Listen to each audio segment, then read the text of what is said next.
সময়ের নদীর স্রোত কখনো কোনোদিন কারোর জন্য অপেক্ষা করে না।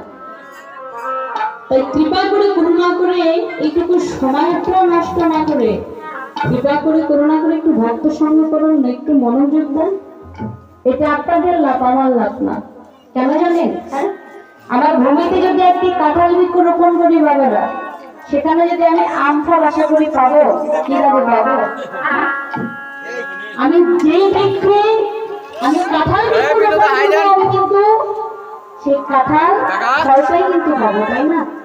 ঠিক তেমনি এই নদিয়ার মাঝে এসে, এই নববৃন্দাবনের মাঝে এসে, এই ভক্তের বাজারে এসে আপনার যে যেমন কর্ম করবেন, যেভাবে আপনার লীলারস শ্রবণ করবেন, তার প্রতিফল কর্মফল কিন্তু আপনার ঠিক সেভাবেই পাবেন না।